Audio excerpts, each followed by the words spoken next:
título del sermón de esta mañana es Adorad al Rey. En las semanas anteriores hemos aprendido acerca de un tema primordial para los cristianos, la adoración. Pastor Javier Domínguez nos enseñaba que adorar a Dios es rendir nuestro ser ante Él con reverencia, respeto y honor por su majestad. En otras palabras, podemos decir que adorar a Dios es someternos voluntariamente a Él como nuestro Rey para honrarlo. Entendiendo esto, tenemos que también comprender lo opuesto, que no adorar a Dios es no someternos a Él. Quiere decir que no adorar a Dios es rebelión en contra de Él. Y precisamente esto es de lo que habla el Salmo 2. Así que les pido que puedan buscar en su Biblia el Salmo 2. Dice la palabra del Señor: ¿por qué se sublevan las naciones y los pueblos traman cosas vanas? Se levantan los reyes de la tierra y los gobernantes traman unidos contra el Señor y contra su ungido, diciendo: rompamos sus cadenas y echemos de nosotros sus cuerdas. El que se sienta como rey en los cielos se ríe. El Señor se burla de ellos. Luego les hablará en su ira y en su furor lo aterrará diciendo: pero yo mismo he consagrado a mi rey sobre Sión, mi santo monte. Ciertamente anunciaré el decreto del Señor que me dijo: mi hijo eres tú, yo te he engendrado hoy. Pídeme y te daré las naciones como herencia tuya y como posesión tuya los confines de la tierra. Tú los quebrantarás con vara de hierro, los desmenuzarás como vaso de alfarero. Ahora pues, oh reyes, muestren discernimiento. Reciban amonestación, oh jueces de la tierra, adoren al Señor con reverencia y alégrense con temblor. Honren al Hijo para que no se enoje y perezcan en el camino, pues puede inflamarse de repente su ira. Cuán bienaventurados son todos los que en Él se refugian. Kim Moon-gok fue el segundo levantador de pesas de Corea del Norte que ganó una medalla de oro en los Juegos Olímpicos de Londres en el 2012. Después de ese gran logro, cuando los periodistas llegaron a entrevistarlos, él dio las siguientes declaraciones: gané el primer lugar porque el brillante comandante supremo Kim Jong-un me dio poder y coraje. Y estas declaraciones, que para nosotros hoy nos pueden parecer sorprendentes, a algunas les pueden parecer hasta graciosas, vienen porque Corea del Norte es una nación oficialmente atea que se opone a Cristo y a su evangelio. Y es que, hermanos, vivimos en un mundo que está en contra de Dios de maneras directas e indirectas, de maneras grandes y pequeñas, de maneras que son más sutiles y de otras que no pasan desapercibidas. Pero cualquiera que sea la manera en la que el mundo se está oponiendo a Dios, la cuestión, lo importante es que están en rebeldía en contra de Dios. Y esto lo vemos en la historia bíblica, lo vemos en la historia de la humanidad. Esto ha sido así desde la caída, cuando Adán y Eva dejaron a un lado la adoración a Dios y se rebelaron en contra de Él para hacer su propia voluntad. Así, en este salmo, en el Salmo capítulo 12, nos presenta la rebelión del mundo en contra de Dios. Pero también nos muestra que Dios no va a permitir esta rebelión. No va a permitir que esta rebelión continúe para siempre. Porque Él ha levantado un rey con autoridad sobre cada persona y sobre cada nación. De esta forma, el Salmo capítulo 2 nos presenta dos maneras de vivir: o en rebelión al rey, o en adoración a Él. El mensaje de este salmo es bastante claro. El mensaje de este salmo es: dejen su rebelión y adoren al rey. Para nosotros, como hijos de Dios, la adoración requiere que perseveremos en medio de aquellos que de diferentes maneras se están rebelando continuamente en contra de Dios.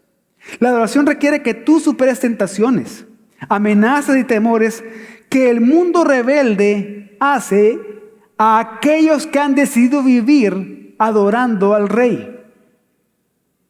Nuestra adoración, tu adoración, muestra las resoluciones internas que tú haces en tu corazón para vivir sometido con reverencia a Dios por su majestad. Y lo haces sabiendo que el mundo no te va a comprender. Lo haces aún sabiendo que el mundo en rebelión constantemente está rechazando la adoración que tú y yo damos a Dios. Por eso, este día mi intención es persuadirte de lo siguiente. Permanece firme adorando al Rey que viene. Permanece firme adorando al Rey que viene. Y para convencerte de esto, te quiero dar 4 razones por las que debes mantenerte firme adorando al Rey que viene. Primero, porque el mundo continuamente se está rebelando en contra de Dios. Pero también porque en el Salmo vemos que Dios desprecia y juzga al que se rebela contra el Rey que le ha ungido. Una tercera razón que se dará hoy es que el Rey es el Señor y juez de las naciones. Y por último, tienes que permanecer firme adorando al Rey, porque tu felicidad y seguridad están solo en Él. Entonces hablemos de la primera razón. Permanece firme adorando porque el mundo se rebela contra Dios. Voy a leer nuevamente los primeros 3 versículos del Salmo 2 que dicen: ¿por qué se sublevan las naciones y los pueblos traman cosas vanas? Se levantan los reyes de la tierra y los gobernantes traman unidos contra el Señor y contra su ungido, diciendo: rompamos sus cadenas y echemos de nosotros sus cuerdas. Si nosotros pudiéramos tener la oportunidad de ver al salmista en el momento que escribió este salmo, quizás podríamos ver que él, mientras está escribiendo este salmo inspirado por el Espíritu Santo, le está moviendo su cabeza de un lado a otro, con incredulidad, con sorpresa, preguntándose cómo alguien puede ser tan tonto como para luchar contra Dios. Quizás lo escucháramos preguntándose, ¿que no se dan cuenta? ¿Que acaso no saben que es imposible que puedan ganar en contra de Dios? ¿Por qué están furiosos? ¿Por qué están tramando? ¿Por qué se rebelan? Y es que estos primeros 3 versículos del Salmo nos están mostrando la insensatez de las naciones de querer rebelarse contra Dios y contra su ungido. Nos presentan a los gobernantes de las naciones dispuestos a librarse del gobierno de Dios. Por eso cuando en el versículo 3 ocupa las palabras cadenas y cuerdas, debemos de comprender de que estas palabras se ocupaban para aquel que estaba sosteniendo a alguien con autoridad, porque era el dueño de aquel o aquello que estaba sosteniendo. Entonces, las naciones se rebelan contra el Señor porque quieren ser autónomos, porque quieren salirse de su gobierno, quieren hacer su propia voluntad. Pero esto es una tontería, esto es una necedad, porque nadie puede hacer eso. Y hermanos, esta rebelión no se limita a un país o a un continente específico. Todas las naciones y pueblos del mundo están juntos en esta rebelión. Este levantamiento tampoco se limita a una clase social. Tanto los pueblos como sus líderes, la clase alta y la clase baja, se han puesto en contra de Dios. Tampoco esta rebelión se limita a los niveles de educación de una persona, porque tanto las personas que pueden tener mucha educación, varios títulos, como aquellos que carecen de educación, también se rebelan en contra de Dios. Con eso tenemos que ver entonces que es una rebelión mundial que tiene sus raíces en el corazón en tinieblas, que tiene sus raíces en la naturaleza pecaminosa. Pero debemos de saber que esta rebelión no es solo contra Dios. Porque si nos ponemos a pensar, de manera general, el mundo no se ha opuesto a la idea de Dios. De hecho, hay muchísima gente en el mundo que suele ser religiosa, que dice creer en un poder superior, al que muchos de ellos llaman Dios. Sin embargo, por naturaleza están en contra del Dios verdadero, del Dios triuno que se ha revelado en Jesucristo. Por esto, como dice el Salmo, esta es una rebelión en contra de Dios y de su ungido. Es una rebelión contra Dios y contra Cristo también. Esta es la razón por la que se pueden ver en todas partes personas que se autodenominan religiosas o que quizás dicen, yo no soy religioso, pero soy muy espiritual. Y dicen ser creyentes en algo supremo, en algo superior, creyentes en Dios, y que dicen ser tolerantes a toda clase de filosofías y credos del mundo. Pero cuando se trata de Cristo, cuando se menciona a Jesús, ellos fruncen el ceño, se enfurecen y muestran desprecio.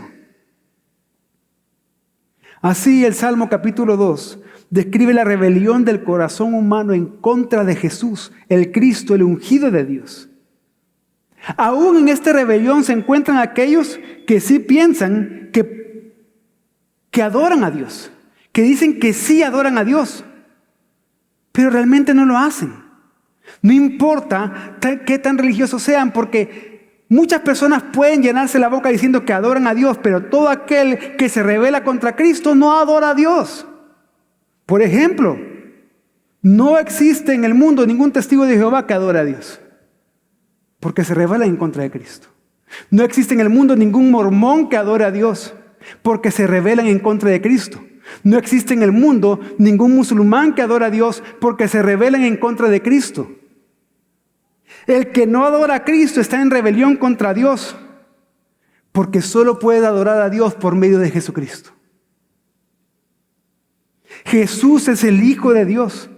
Quienes se rebelan contra Él se rebelan contra Dios mismo. Es por eso que leemos en las Escrituras, en 1 de Juan 2:23, que todo aquel que niega al Hijo tampoco tiene al Padre. Y todo aquel que confiesa al Hijo también tiene al Padre. La gran pregunta que surge hasta este punto es, como cristianos, ¿qué deberíamos de pensar nosotros cuando vemos este tipo de rebelión, este tipo de oposición en contra de Dios? Bueno, lo primero que debemos de recordar es que esto no es algo nuevo. De ninguna manera esto es algo nuevo, de ninguna manera esto es algo reciente.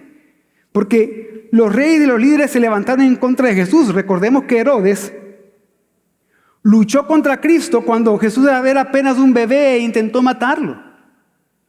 Más adelante vemos que a Jesús los líderes religiosos, sus oponentes, le dijeron borracho, le dijeron glotón, le dijeron muchos otros insultos, que hacía milagros por causa de Belcebú y muchas otras cosas.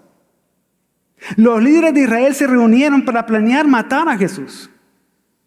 Aún esta rebelión y oposición contra Jesús no acabó con la muerte de Jesús, porque aún después de la resurrección de Cristo, la iglesia primitiva vio que el Salmo 2 se cumplió con la vida de Jesús.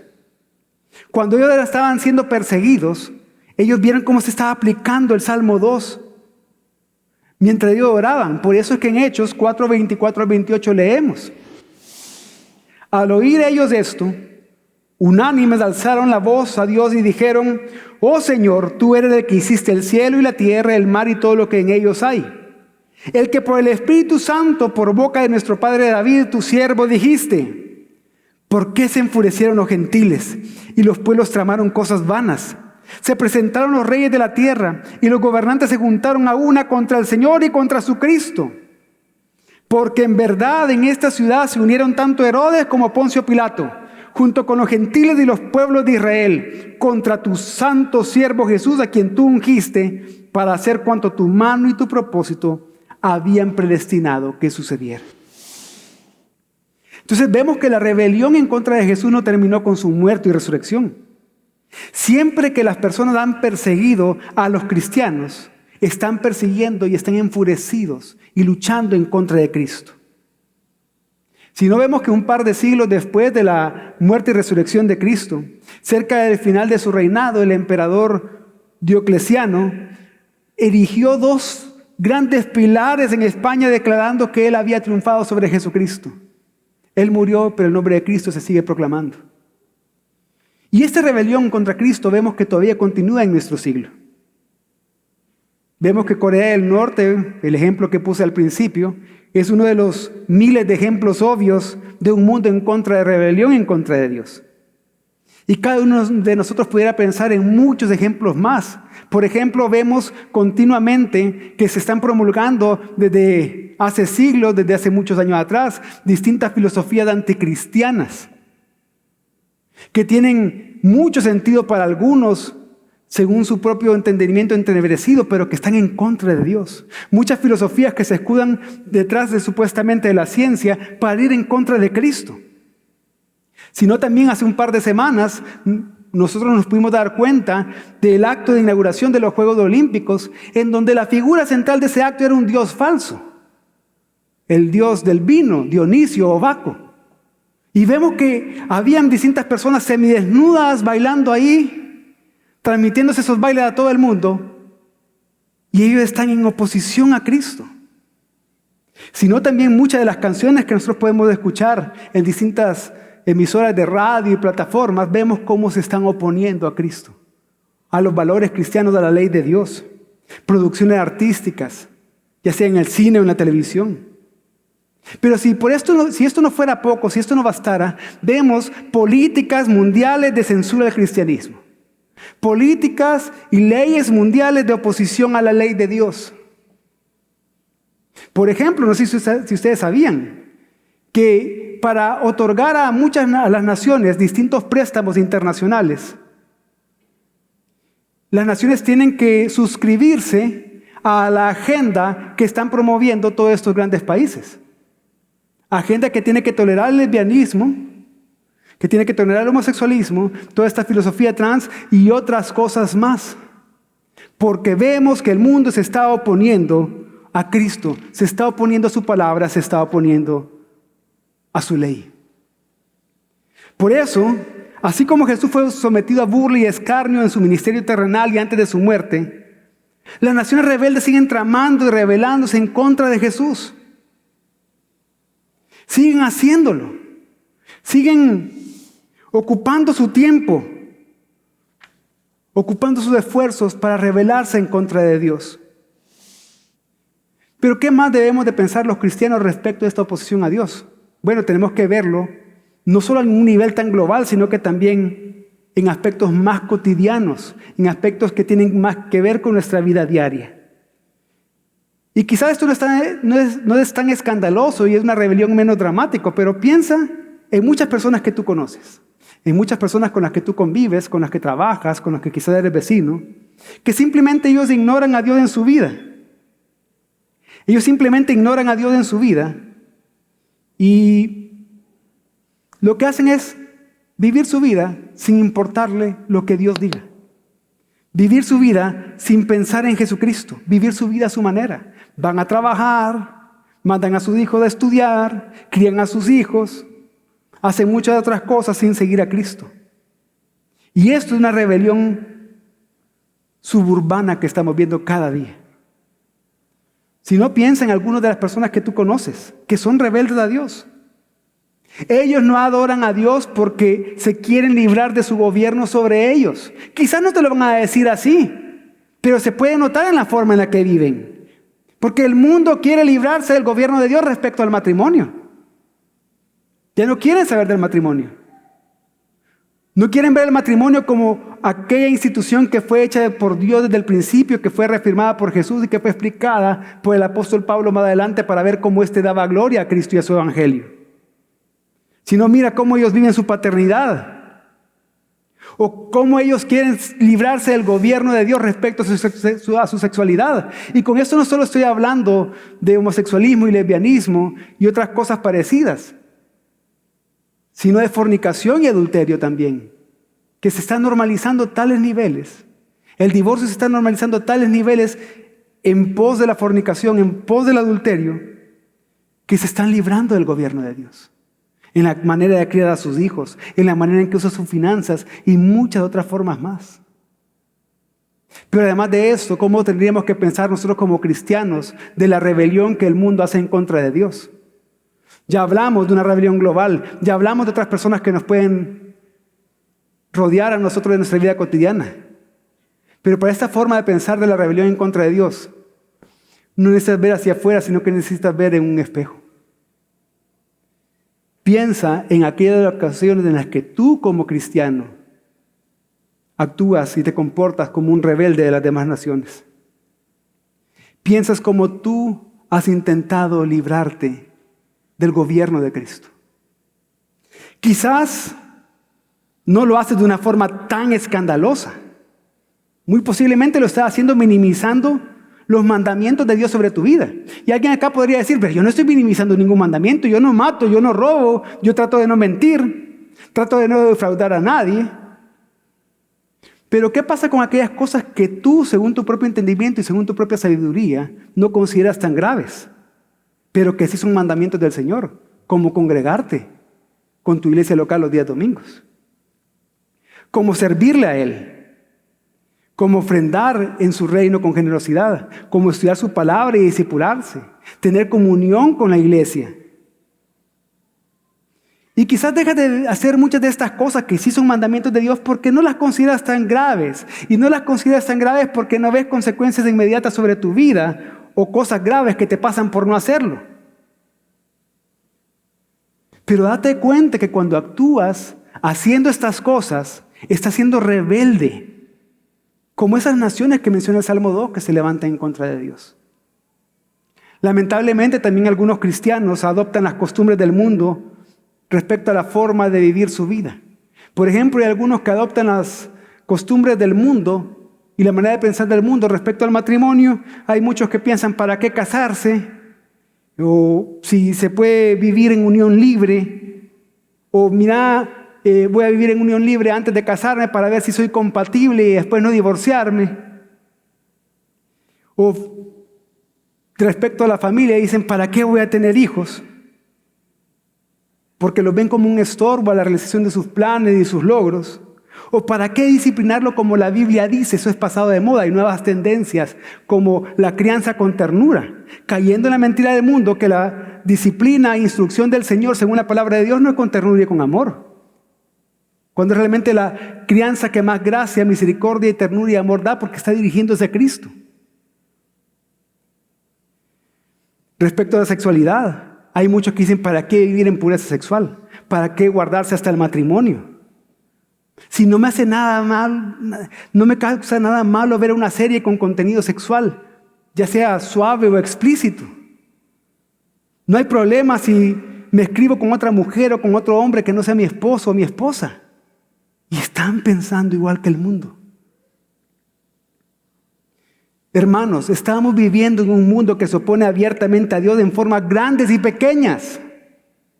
La pregunta que surge al ver todo esto es, ¿hará Dios algo al respecto? ¿Dónde está Dios en todo esto? ¿Qué hará ante esta rebelión?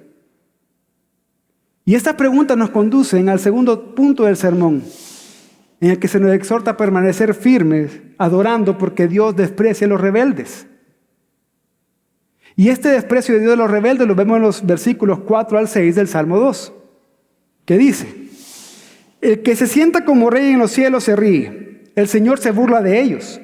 Luego les hablará en su ira y en su furor los aterrará diciendo, pero yo mismo he consagrado a mi rey sobre Sión, mi santo monte. Lo que vemos acá es que Dios no está en el cielo preocupado por las rebeliones ni por los rebeldes. Él no entra en ansiedad por todo esto. Él no comienza a llamar a sus ángeles y arcángeles y a su ejército celestial para que invada la tierra. No está mandando fuego del cielo. No hace nada de esto. Sino que en estos dos versículos vemos que Dios hace dos cosas. En primer lugar, Dios se ríe de eso. Dios se ríe. Este es el único lugar en la Biblia donde dice que Dios se ríe. Y es que cuando una criatura sacude su puño contra el Creador soberano de todas las cosas, eso es tan ridículo que la risa es la única respuesta. Dios se ríe porque esta rebelión a Él no lo amenaza ni lo afecta en lo más mínimo. Las naciones se enfurecen, pero miren, Dios ni siquiera se pone de pie. Él se queda sentado en su trono en los cielos, porque sabe, como dice Isaías 40:15, que las naciones son como una gota de un balde y son estimadas como el polvo en una balanza. Dios se burla de sus enemigos. Dios no se ríe porque la rebelión del mundo sea una especie de broma o chiste. No. Dios toma el pecado en serio. Porque en nuestra desobediencia escupimos sobre su gloria. Arrastramos su nombre por el lodo. Arruinamos su creación y estamos dañando en nuestra desobediencia y rebeldía a otros que son portadores de su imagen. En su desobediencia, las naciones están luchando en contra de Cristo mismo. Le están declarando la guerra al Hijo de Dios mismo. Pero lo que significa esto es que Dios se burla para humillar a sus enemigos y exponerlos a la desgracia pública. La burla de Dios es parte de su juicio sobre los pecadores. Pero vemos que además de que Dios se ríe, Él hace una segunda cosa. Dios habla. La palabra de Dios se mantiene firme a pesar del odio de las naciones, a pesar de su fuerza reunida, a pesar de la aparente sabiduría que hay en sus asambleas, en sus reuniones de consejo, en sus reuniones de ministros. A pesar de sus conspiraciones y el enojo de las naciones en contra de Dios, la palabra de Dios siempre se va a mantener firme. Y Dios en su decreto eterno, Él ha hablado y establecido a su rey. Y a través de su rey Él expuso a los rebeldes a la humillación pública, como dice Colosenses 2:15, que Jesús en la cruz despojó a los principados y a los potestades y los expuso públicamente triunfando sobre ellos.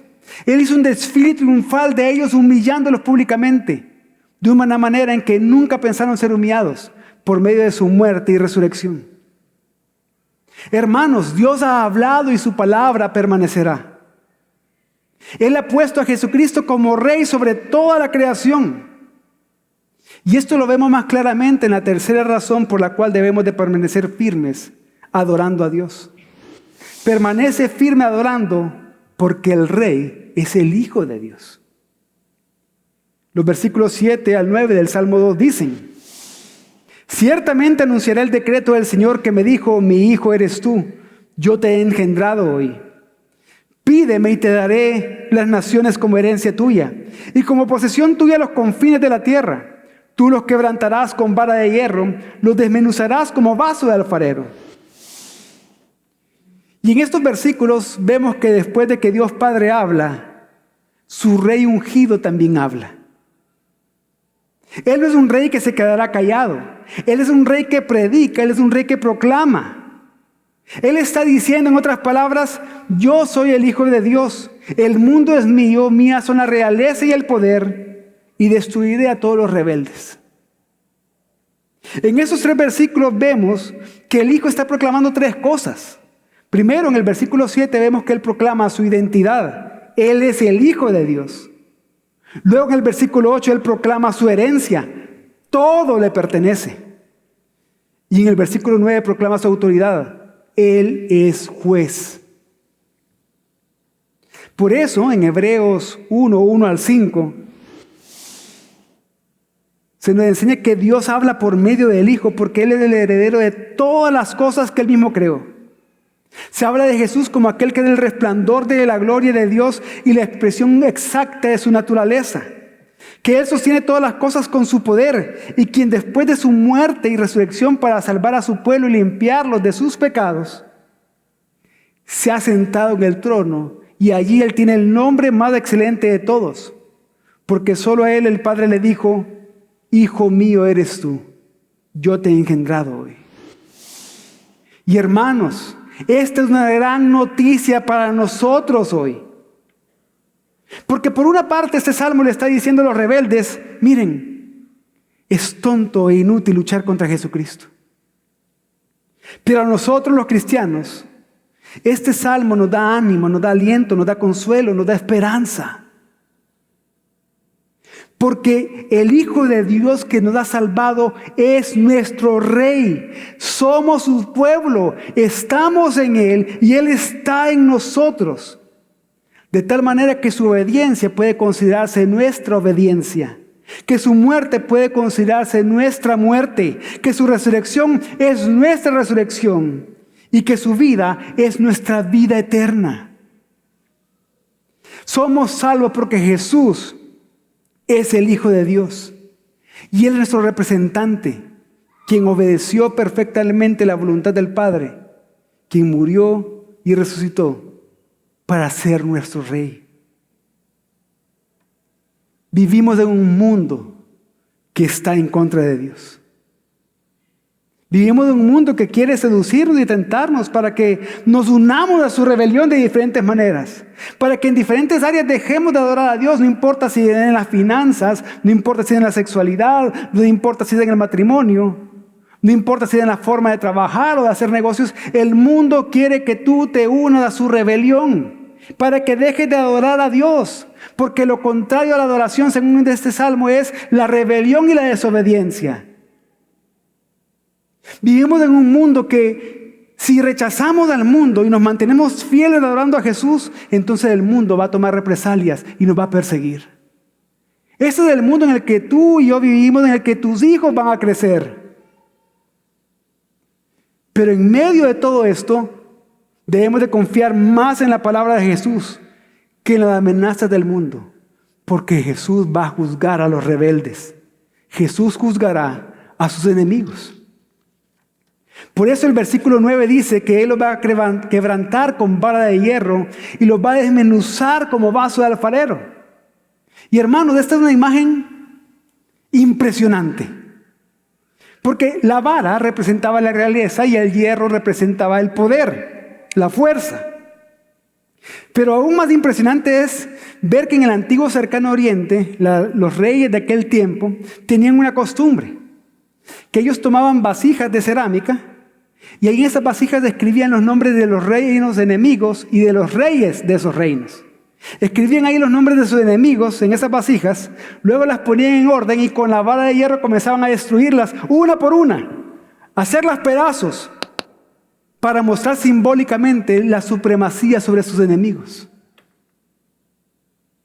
Esto quiere decir que aunque el mundo hoy siga gritando en contra de Dios, se siga burlando en contra de Él, se siga rebelando en contra de Jesús, esto quiere decir que Jesús tendrá la última palabra. Porque como dice Apocalipsis 12:5, citando este salmo o aludiendo a este salmo, Él es el Hijo que ha de regir a todas las naciones con vara de hierro y que está sentado en su trono. Él es el que volverá como rey y juzgará a todas las naciones, como dice Apocalipsis 19:15.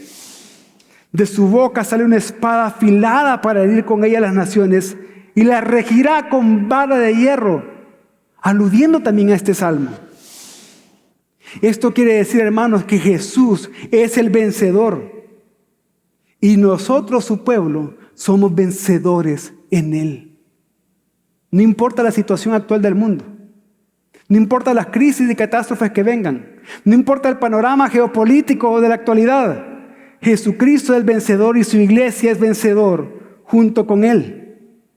Por eso es que debemos permanecer firmes adorando al Rey que viene, porque nuestro Rey nos ha hecho una promesa.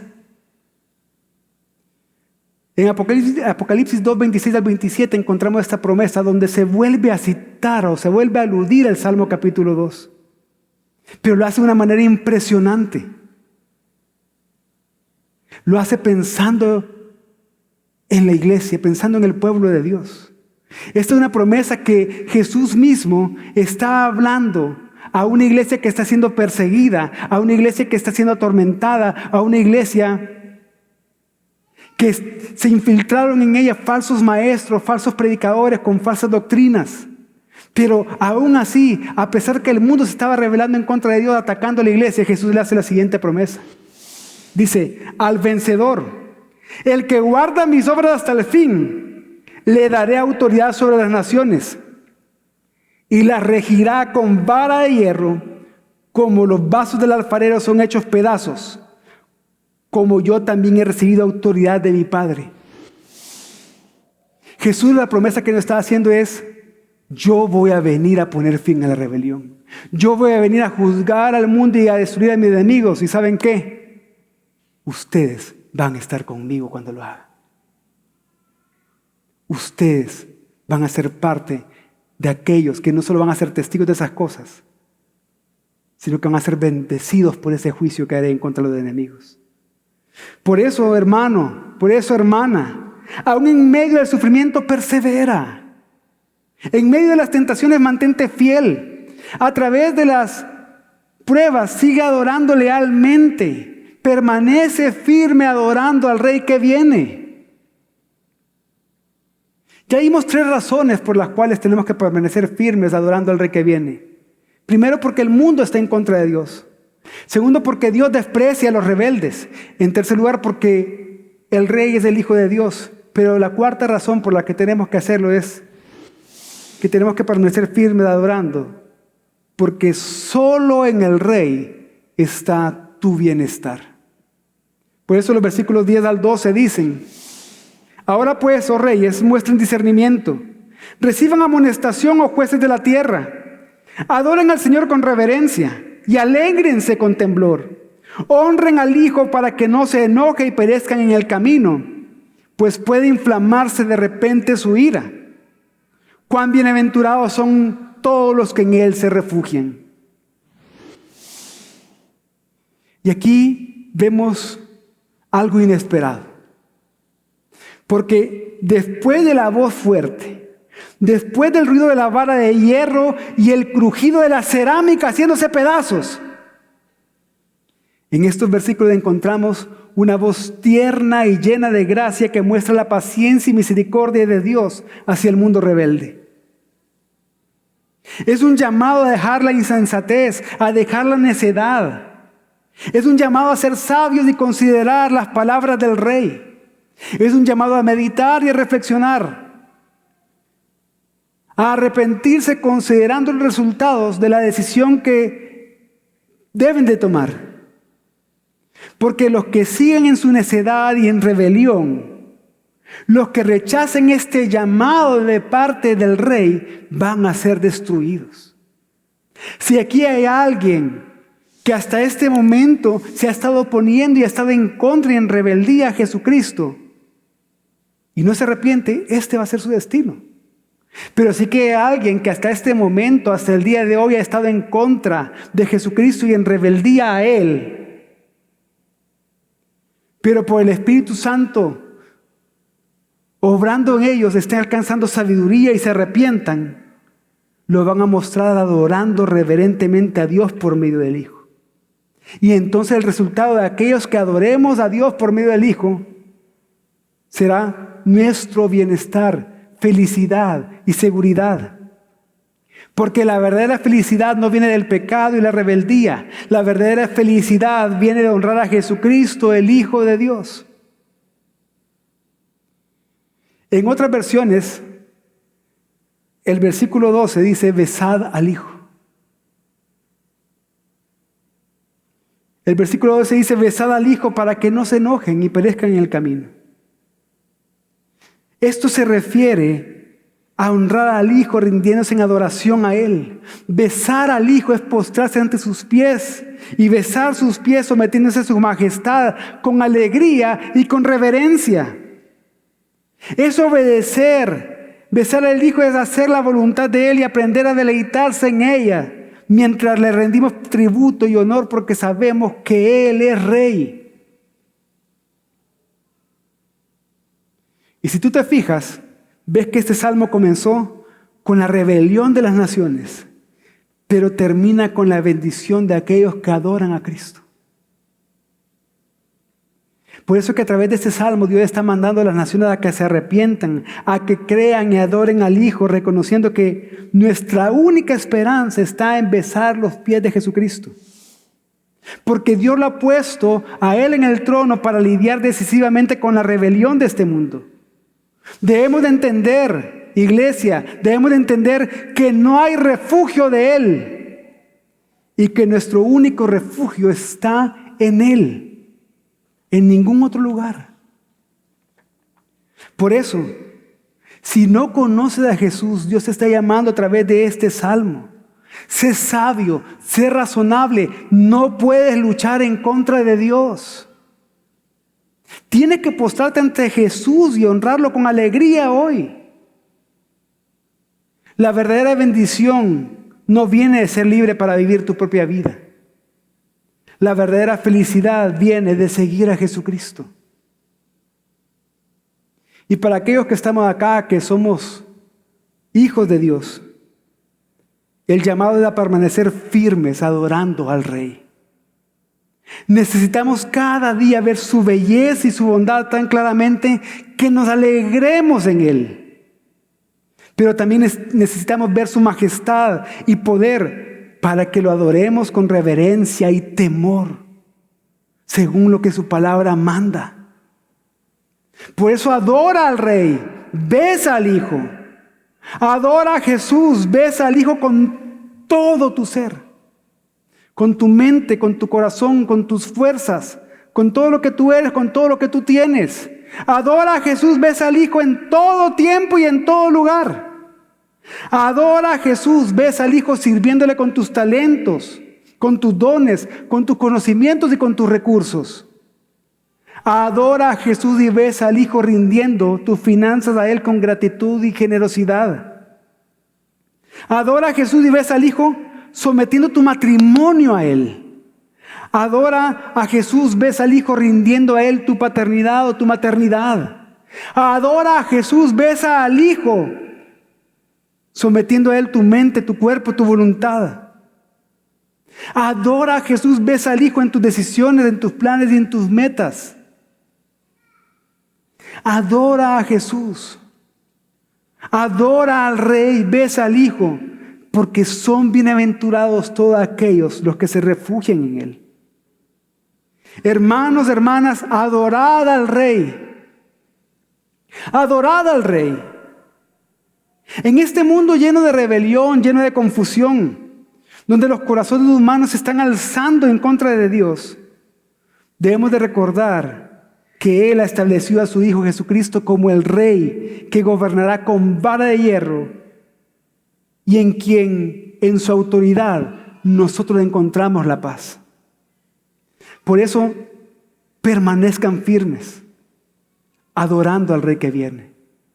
En medio de la adversidad, de la tentación, del sufrimiento, no pierdas de vista a aquel que ha vencido y que ha prometido darte la victoria en Él. Darle la victoria a su iglesia. Recuerda que tu verdadera felicidad y seguridad está en someterte con alegría y reverencia al Señor. Porque somos benditos cuando encontramos nuestro refugio en Jesús. Adora al Rey y besa al Hijo. Y vive cada día según la plenitud de su gracia, con la certeza de que el día se acerca en que toda rodilla se doblará y toda lengua confesará que Jesucristo, el Hijo, es el Rey. Por lo tanto, permanece firme adorando al Rey que viene. Vamos a orar.